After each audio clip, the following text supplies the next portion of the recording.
Cara membuat rencana untuk kehidupan pribadi Anda. Tetapkan tujuan yang efektif. Kembangkan rencana anti kecemasan. Sasaran adalah cara mental untuk merepresentasikan pencapaian spesifik dan terukur yang ingin Anda capai melalui usaha. Sasaran dapat muncul dari mimpi atau keinginan, tetapi tidak seperti keduanya. Sasaran dapat diukur. Dengan tujuan yang jelas, Anda dapat mengetahui apa yang ingin Anda capai dan bagaimana mencapainya. Menulis tujuan hidup sangat membantu dan bermanfaat. Penelitian menunjukkan bahwa menetapkan tujuan membuat Anda lebih percaya diri dan penuh harapan, bahkan jika Anda tidak segera mencapainya. Seperti yang dikatakan oleh filsuf Cina terkenal Lao Tzu, perjalanan ribuan mil dimulai dengan satu langkah.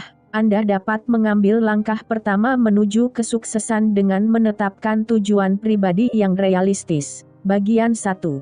Tetapkan tujuan yang efektif. 1. Pikirkan tentang apa yang penting bagi Anda. Penelitian menunjukkan bahwa ketika Anda menetapkan tujuan untuk sesuatu yang memotivasi Anda lebih mungkin mencapai tujuan. Cari tahu area mana dalam hidup Anda yang ingin Anda ubah.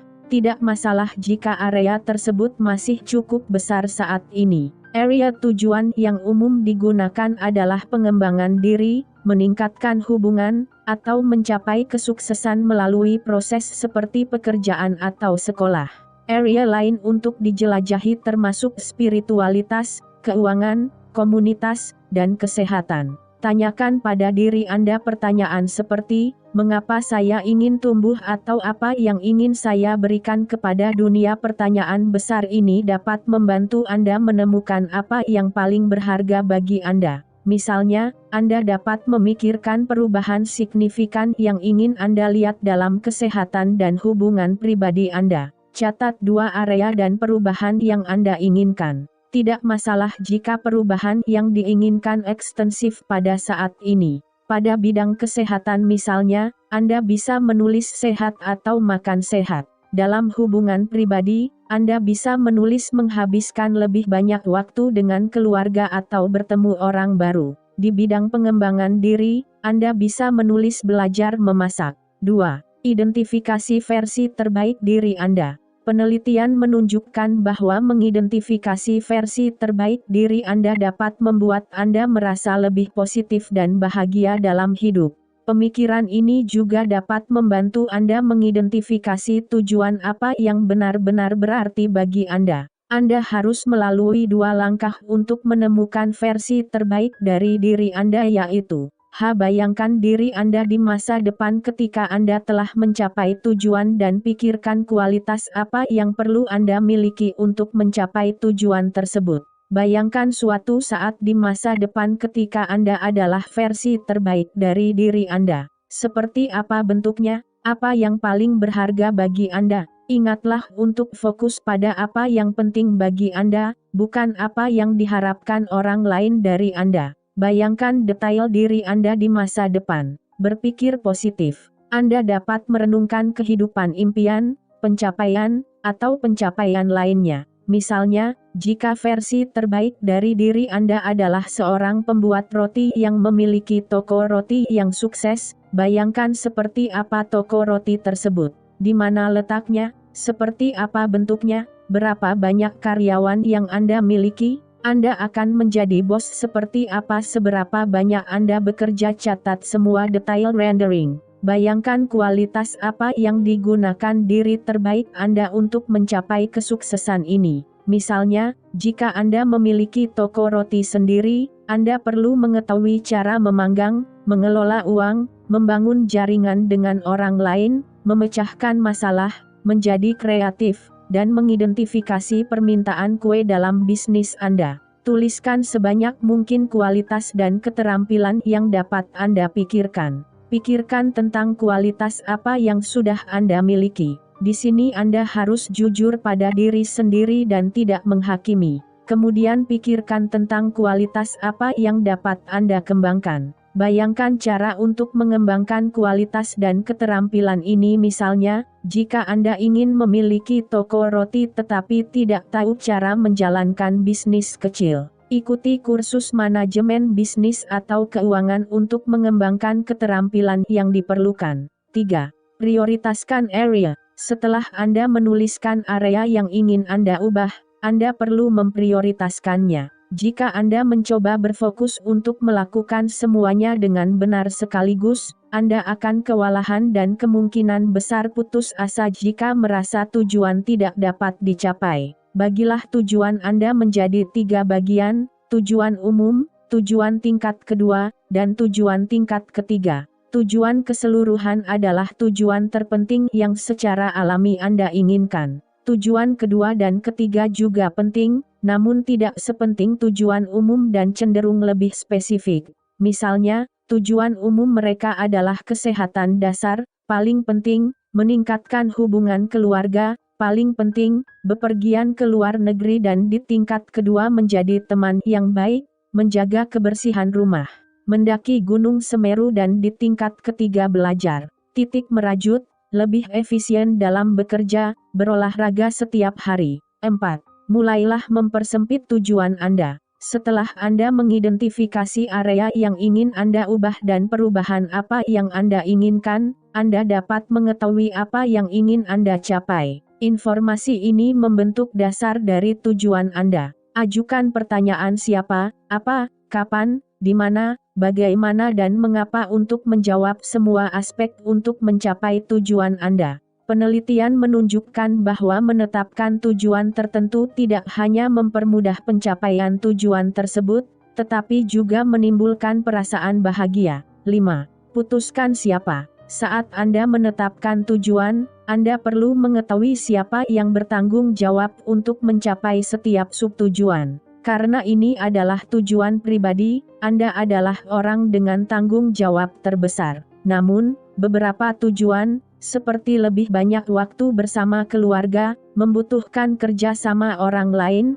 jadi sebaiknya cari tahu siapa yang memiliki bagian tersebut. Misalnya, belajar memasak adalah tujuan pribadi yang hanya berlaku untuk Anda. Namun, jika tujuan Anda adalah membuat makan malam, Anda juga memerlukan pertanggungjawaban dari orang lain. 6. Cari tahu apa. Pertanyaan-pertanyaan ini akan membantu Anda menetapkan tujuan, detail, dan hasil yang ingin Anda capai. Misalnya, belajar memasak terlalu luas untuk dipraktikan karena kurang fokus. Pikirkan detail yang ingin Anda capai. Tujuan yang lebih spesifik adalah memasak makanan Italia untuk teman. Tujuan ini bisa lebih spesifik lagi, yaitu belajar cara memasak ayam parmigiana untuk teman. Semakin detail Anda memasukkan elemen-elemen ini, semakin jelas langkah-langkah yang perlu Anda ambil untuk mencapainya. 7.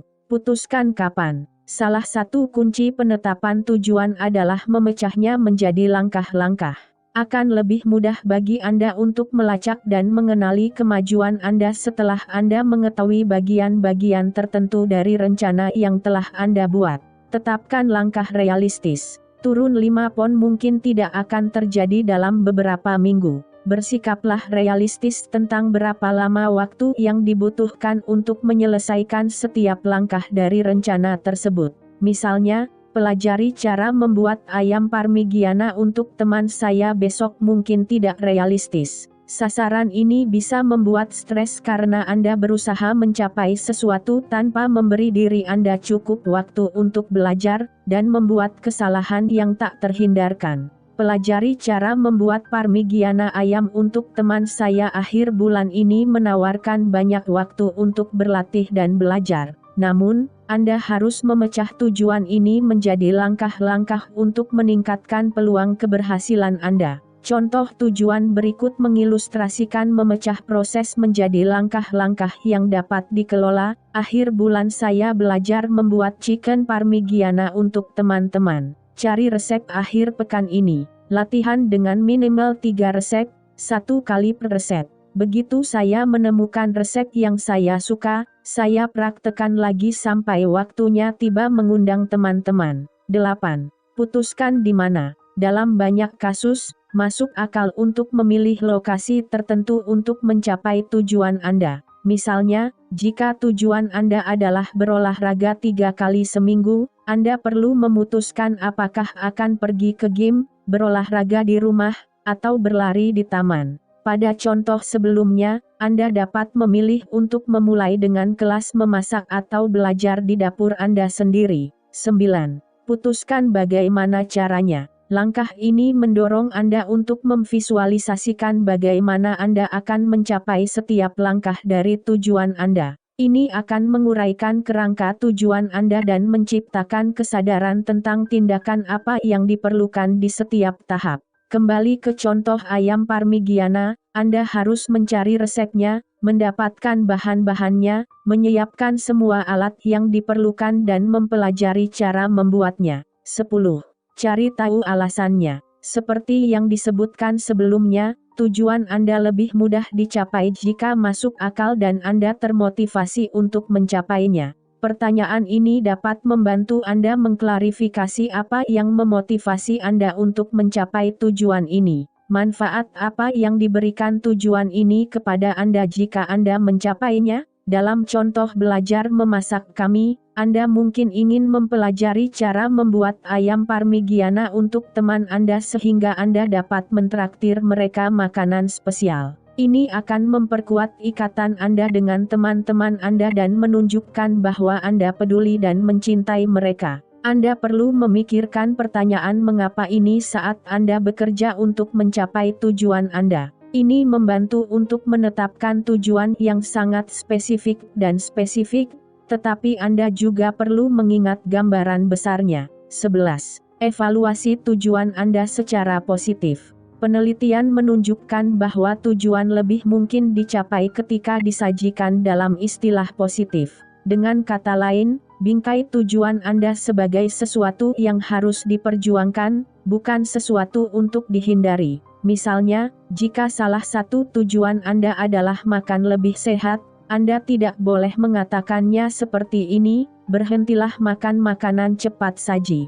Jenis kalimat ini memberi kesan bahwa ada sesuatu yang diambil dari Anda, dan orang-orang menyukai perasaan itu. Tidak. Alih-alih, cobalah menetapkan tujuan yang ingin Anda capai atau pelajari, seperti, B. Makan setidaknya 3 porsi buah dan sayuran setiap hari. 12. Pastikan tujuan Anda dapat dicapai dengan usaha. Mencapai tujuan Anda membutuhkan kerja keras dan motivasi, tetapi Anda juga perlu memastikan bahwa Anda menetapkan tujuan yang dapat dicapai untuk Anda. Anda hanya dapat mengontrol tindakan Anda, tetapi Anda tidak dapat mengontrol hasil atau tindakan orang lain. Saat kemunduran terjadi, ada baiknya juga memilih tujuan yang berfokus pada tindakan yang dapat Anda ambil daripada hasil spesifik yang dapat Anda capai. Ketika Anda melihat kesuksesan sebagai proses bisnis, Anda merasa telah mencapai tujuan Anda, meskipun Anda tidak mendapatkan hasil yang Anda inginkan. Misalnya, menjadi Presiden Republik Indonesia adalah tujuan yang bergantung pada hasil tindakan orang lain, yaitu pemilih. Mereka tidak dapat mengontrol tindakan mereka, membuat tujuan ini bermasalah. Namun, partisipasi dalam pemilihan kepala daerah lebih mungkin, karena tujuan ini tergantung pada motivasi dan komitmen Anda. Bahkan jika Anda tidak memenangkan pemilihan, Anda dapat menganggap proses menuju ke sana sebagai sebuah kesuksesan. Bagian 2. Pengembangan rencana. 1.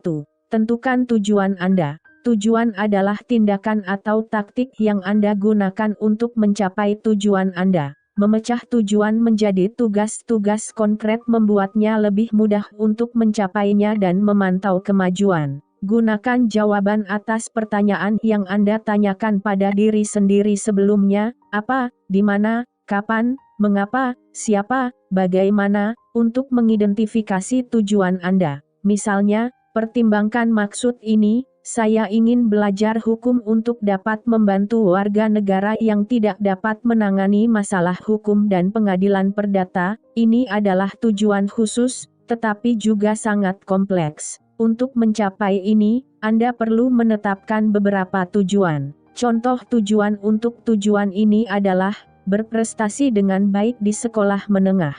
Berpartisipasi dalam diskusi kelompok. Kami mencari sekolah dasar. Mendaftar untuk gelar sarjana hukum. 2. Tentukan kerangka waktu Anda. Beberapa tujuan dapat dicapai lebih cepat daripada yang lain. Misalnya, berjalan di taman selama 1 jam, 3 hari seminggu adalah tujuan yang dapat Anda mulai segera. Namun, untuk jenis sasaran lainnya, Anda perlu menentukan beberapa langkah yang tersebar dalam jangka waktu yang lebih lama. Dalam contoh sekolah hukum, butuh beberapa tahun untuk mencapai tujuan ini.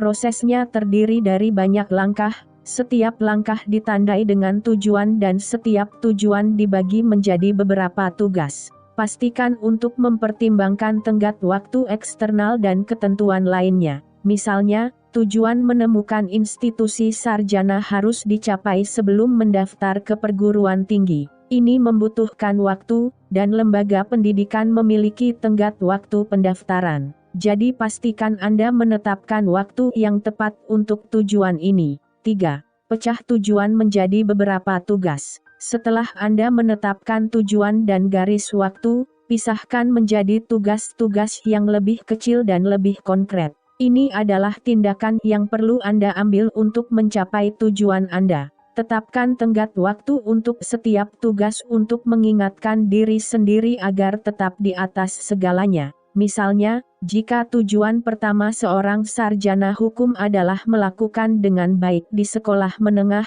Anda dapat membagi tujuan itu menjadi beberapa tugas spesifik dan konkret, termasuk mengambil kursus tambahan seperti pemerintahan dan sejarah dan bergabung dengan kelompok belajar dengan teman dan teman sekelas. Beberapa dari tugas ini memiliki tenggat waktu yang ditetapkan oleh orang lain, seperti mengambil kelas. Untuk tugas yang tidak memiliki tanggal jatuh tempo, pastikan Anda menetapkan tenggat waktu Anda sendiri untuk mengambil kepemilikan. 4. Bagi tugas menjadi beberapa komitmen. Anda mungkin memperhatikan bahwa trennya adalah segala sesuatu menjadi semakin kecil. Ada alasan bagus untuk itu. Penelitian selalu menunjukkan bahwa tujuan tertentu menghasilkan kinerja yang baik, bahkan ketika prosesnya sulit. Itu karena sulit untuk melakukan yang terbaik jika Anda tidak tahu persis apa tujuan Anda. Anda dapat membagi tugas more lessons like government dan history menjadi beberapa tugas. Setiap komitmen memiliki tenggat waktu sendiri.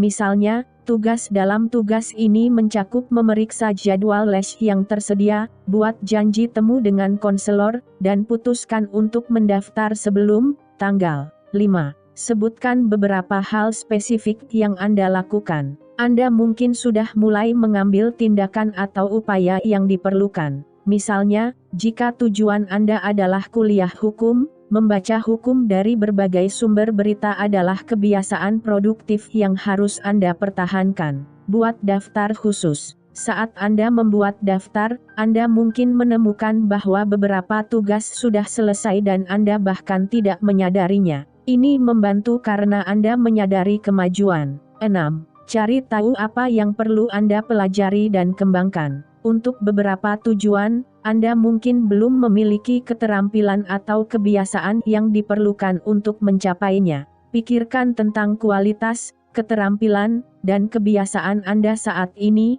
Disinilah latihan versi terbaik diri Anda membantu, dan sesuaikan dengan tujuan Anda. Jika Anda menemukan poin yang perlu diperbaiki, tetapkan itu sebagai tujuan baru. Ikuti proses pemecahan masalah yang dijelaskan di atas. Misalnya, jika Anda ingin menjadi pengacara, Anda harus bisa berbicara di depan umum dan berinteraksi dengan berbagai macam orang. Jika Anda sangat pemalu, maka Anda perlu mengembangkan keterampilan Anda di bidang ini dengan berbagai cara untuk meningkatkan keterampilan Anda dan mencapai tujuan akhir Anda. 7. Buat rencana untuk hari itu. Salah satu alasan paling umum orang gagal mencapai tujuan mereka adalah gagasan bahwa besok mereka akan mulai mencapainya. Sekalipun tujuan Anda sangat kecil, pikirkan tentang apa yang dapat Anda lakukan hari ini untuk memulai bagian dari keseluruhan rencana. Ini menyadari bahwa kemajuan telah dicapai karena Anda bertindak cepat.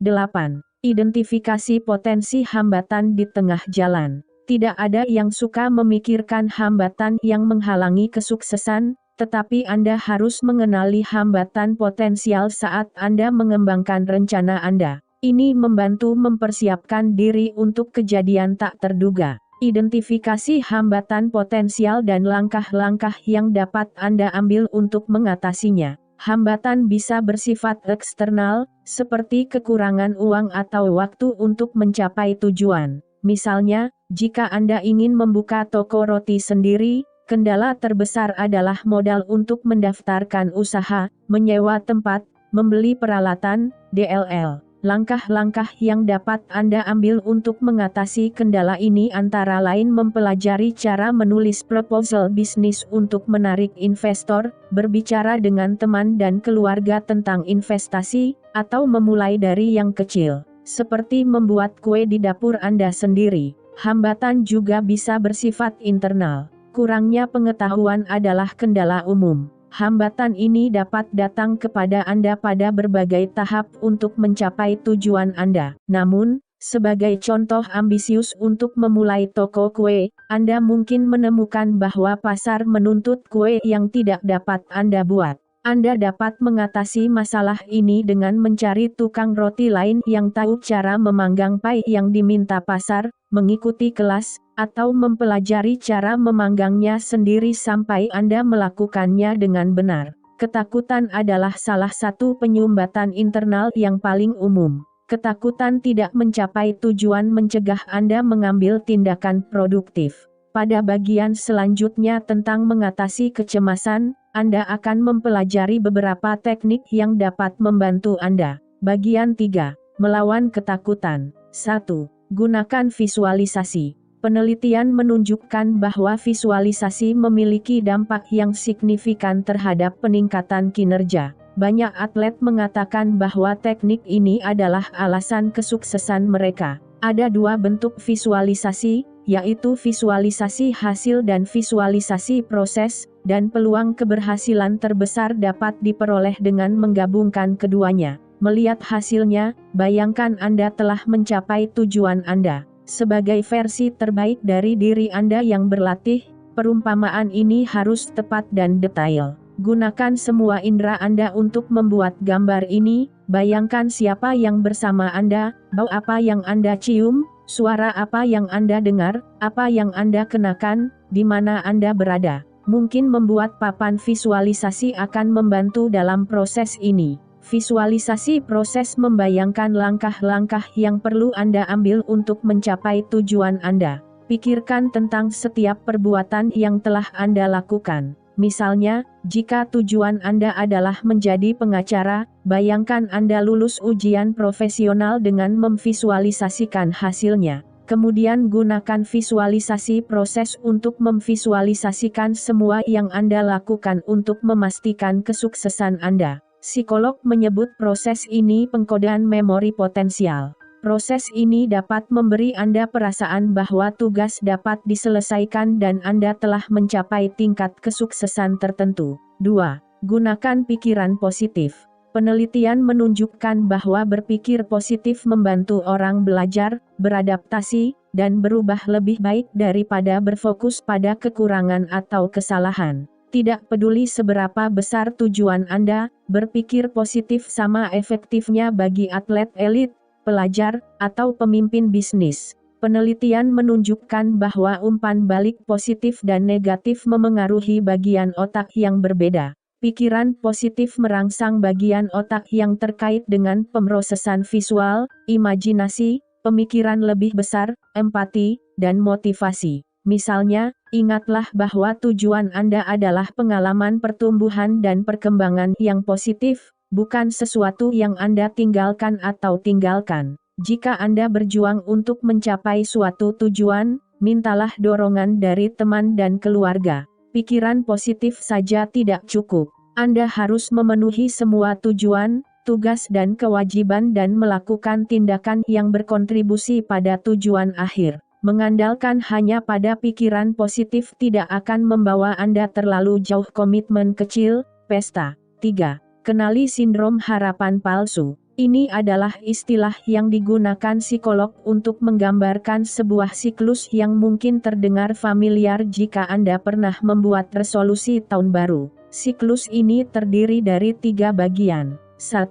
Menetapkan tujuan. 2. Bertanya-tanya mengapa tujuan itu begitu sulit dicapai. 3. Mengabaikannya. Siklus ini dapat terjadi ketika Anda mengharapkan hasil segera, yang sering terjadi pada resolusi tahun baru. Menetapkan tujuan dan menetapkan jadwal akan membantu Anda melawan ekspektasi yang tidak realistis tersebut. Itu juga bisa terjadi ketika semangat awal untuk menetapkan tujuan berkurang dan Anda harus menghadapi tantangan yang sebenarnya. Menetapkan tujuan dan memecahnya menjadi bagian-bagian yang lebih kecil dapat membantu menjaga momentum tetap berjalan. Saat Anda mencapai komitmen kecil, rayakan. 4. Gunakan kegagalan sebagai pengalaman belajar. Penelitian menunjukkan bahwa orang yang belajar dari kegagalan cenderung lebih positif tentang kemungkinan mencapai tujuan mereka. Sikap optimis sangat penting untuk mencapai tujuan Anda, dan harapan melihat ke depan, bukan ke belakang. Penelitian juga menunjukkan bahwa orang yang berprestasi tinggi gagal tidak lebih atau kurang dari orang yang menyerah. Perbedaannya adalah bagaimana mereka memandang kegagalan. 5. Lawan dorongan untuk selalu sempurna. Perfeksionisme biasanya datang dari rasa takut akan kegagalan. Kita mungkin ingin menjadi sempurna agar tidak mengalami kekalahan, ketakutan, atau kegagalan. Namun, perfeksionisme tidak dapat mencegah kemungkinan alami ini. Perfeksionisme hanya menetapkan standar yang mustahil untuk diri sendiri dan juga orang lain. Banyak penelitian telah menunjukkan bahwa ada hubungan yang kuat antara perfeksionisme dan ketidakbahagiaan. Perfeksionisme sering dikacaukan dengan berjuang untuk sukses. Namun, banyak penelitian menunjukkan bahwa perfeksionis kurang berhasil dibandingkan orang yang tidak berusaha memenuhi standar yang tidak realistis. Perfeksionisme dapat menciptakan kecemasan, ketakutan, dan penundaan yang intens. Alih-alih berjuang untuk gagasan kesempurnaan yang tidak dapat dicapai, rangkulah kemungkinan kegagalan yang datang dengan berjuang untuk tujuan yang realistis. Misalnya, penemu Miskin Ingawale ingin menemukan teknologi yang akan menguji anemia pada ibu hamil untuk mengurangi angka kematian ibu di India. Ia kerap bercerita tentang 32 kegagalan saat pertama kali mencoba mengembangkan teknologi ini. Tidak terpengaruh oleh perfeksionisme, dia terus mencoba taktik baru, dan penemuan ke-33 akhirnya berhasil. Mengembangkan welas asih dapat membantu memerangi perfeksionisme. Ingatlah bahwa Anda adalah manusia dan semua manusia mengalami kemunduran dan kegagalan. Berbaik hatilah pada diri sendiri saat Anda menghadapi rintangan di jalan menuju kesuksesan.